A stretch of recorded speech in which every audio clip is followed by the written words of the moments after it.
Guys, আসসালামু আলাইকুম। আজ আপনাদের সানটেক্স অ্যাগ্রো চ্যানেলে আপনাদের স্বাগতম। আজ আপনাদের দেখাবো আমার পেঁপে গাছে যত্ন। এখানে আমার পেঁপে গাছে এখানে আমার 4 বিঘা। এই পেঁপে গাছে আমি পোকামাকড়ের জন্য কি ওষুধ দেব তা আপনাদের কাছে আজকে শেয়ার করব। এখানে আমার মিষ্টি কুমড়া গাছ আছে।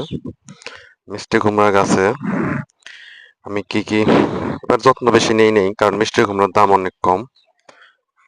এজন্য আমি মিষ্টি কুমড়া এখন উঠায় ফেলবো। উঠায় ফেলে আগাছা দমন করে তারপর আমি এই পেঁপে ক্ষেতের আমি একটু যত্ন নিব। পেঁপে ক্ষেতটা কি মানে আপনার এই যে পেঁপে গাছের মাথা এগুলো সব ঠিক আছে। তারপরে আপনার দেখাচ্ছি কিভাবে পোকামাকড় আটকায় থাকে এবং সেই পোকা কিভাবে দূর করব। এই দেখছেন এইখানে এই যে ফুল আসছে, আমার ফুল এসে পড়ছে। এটা কি ফুল? এটা এই দেখছেন এই ছোট ছোট ফুল দেখছেন। এই যে এই গাছটা আমার হলো মর্দা। এই যে ভেঙে ফেলবো, দেখছেন এই ভেঙে ফেলবো। এটা গাছে আমার মর্দা ফুল, মর্দা ফুল আসছে। এটা আমার গাছে অলরেডি ফুল এসে পড়ছে। এখন এই গাছগুলা আমি বাছাই করব, যেখানে মর্দা সে গাছগুলো কেটে ফেলবো, আর যেটা আপনার স্ত্রী ফুল সেটাকে আমি রাইখে দেবো। এবার বাছাই করলে দেখেন আমার এই সব গাছ তার আপনার সার টার দিয়ে বড় করা যাবে না, কারণ আমার দরজার স্ত্রী ফুল গাছ, বুঝছেন। এর জন্য আমার করতে হবে। এই যে এইখানে এই যে এটা একটা মর্দা, এটা পুরুষ ফুল আসছে। এই এখানে এই যেটা আছে এই একটা পুরুষ, এখানে একটা পুরুষ ফুল। এই যে এই দুইটা পুরুষ ফুল আসছে, দুইটা কেটে দিতে হবে। তারপরে এইখানে একটা মর্দা ফুল। যাক, আলহামদুলিল্লাহ আমার মোটামুটি মিষ্টি কুমড়া যা আসছে শুক্র আলহামদুলিল্লাহ, কারণ এখন এটা আমি তো আর ওভাবে কিছু করিনি। যখন আমি আপনাদের কি স্প্রে করব সে সম্পর্কে একটু ধারণা দিব। এই যে সব গাছ এই যেটা আমার এই দেখছেন, সবচেয়ে মজার বিষয় কি জানেন, যেখানে দেখবেন আপনি গাছটা অনেক বড় বড় এবং অনেক গাছটা অনেক আপনার ওই জোরদার বা আপনার গাছটা অনেক হৃষ্টপুষ্ট, সেই সব গাছে আপনার ওই মর্দা ফুল একটা বিষয়।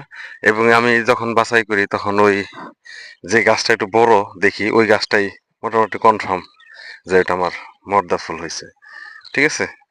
তো এখন আমি এই মিষ্টি কুমড়া যা হয়েছে আলহামদুলিল্লাহ, এখন আর ওটা নিয়ে আমার চিন্তা নাই, কারণ এখন আমি এই গাছগুলো উঠাইয়া এখানে চাষ দিব। চাষ দিয়ে আপনার আপনি পানির সেচ দিয়ে দিব। তো এখন এই যে মিষ্টি কুমড়া, সরি এই যে এই দেখছেন পোকা, এই পোকাগুলা ওই সমস্যা হয়। এই পোকা ওই গাছের গ্রোথটা কমায় দেয়, গাছের বাড়তে দেয় না, প্লাস আপনার ওই ফুল ফল নষ্ট করে এবং গাছের মাথা কুকড়ায় যায়।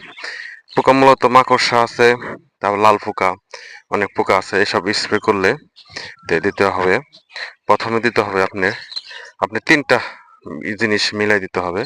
একটা হলো রেডিমেড গোল্ড, রেডিমেড গোল্ড দিতে হবে। এটা হলো মাকড়সার পোকা, মাকড়নাশক।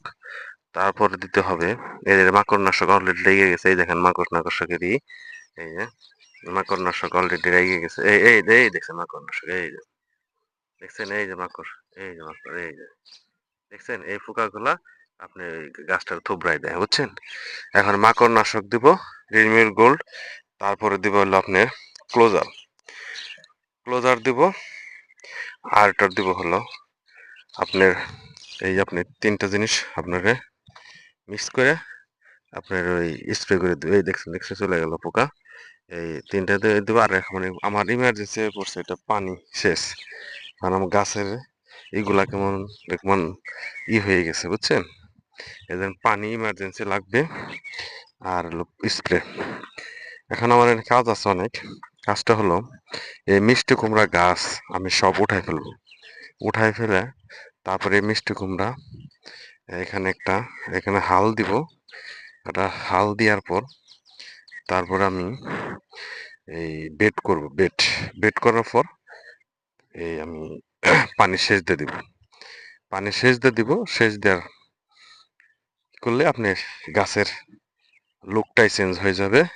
তখন গাছের যে একটা মরো মরো ভাব এটা থাকবে না।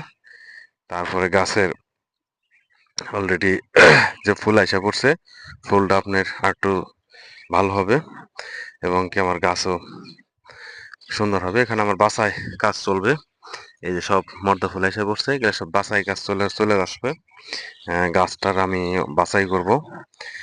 তো এই গাছ বাছাই করলে আমার সব গাছ তো আমার দরকার একটা গাছ, আপনি মর্দা হোক আর আপনার হোক, মানে স্ত্রী ফুল জাতের গাছ হোক, তালা হয়ে আপনার একটা ফুল একটা গাছই লাগবে। আমি বেশি রাখবো না, একটা গাছ রাখবো শুধু, বুঝছেন।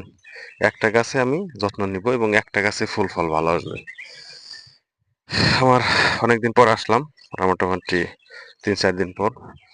তে আশা করি আপনারা আমার সাথে থাকেন আর আমার গাছের কি কি যত্ন নিই এটা আপনাদের শেয়ার করব।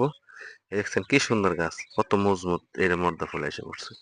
ঠিক আছে, এ হলো একটা লাগে, মানে মনের কাছে খারাপ লাগে যে আপনার এত যত্ন করে বড় করলাম, হয়ে গেল পুরুষ গাছ। তাতে আমার মনে করেন দেখতেও খারাপ লাগে। আর এমন সুন্দর গাছ, সেই গাছটা আপনি মনে করেন যে পুরুষ গাছটা হয়। এটা আমাদের যারা আমরা ই মানে যারা পেঁপে ক্ষেত করি তারা এটা মাইনে নেই এবং কি এটা বরঞ্চ আরো আমার কাছে এটাই লাগে যে এটা মাইনে নিতেই হবে, কারণ সব গাছ তো আর রাখা যাবে না। যদি একটা বিষয় হলো আপনি যখন এখানে যদি সবটাই আপনার পুরুষ গাছ হয়, তারপর আপনার ওখানে ওই একটা পুরুষ গাছ রাখতে হবে। এটা হলো নিয়ম, কারণ এখন পরাগায়নের ব্যাপার স্যাপার আছে এর জন্যে। তো আপনারা আশা করি ভালো থাকেন। পরবর্তীতে আপডেট নিয়ে আসবো আপনাদের মাঝে। তো আপনাদের সবাইকে ধন্যবাদ। আশা করি আপনারা ভালো থাকবেন। আসসালামু আলাইকুম।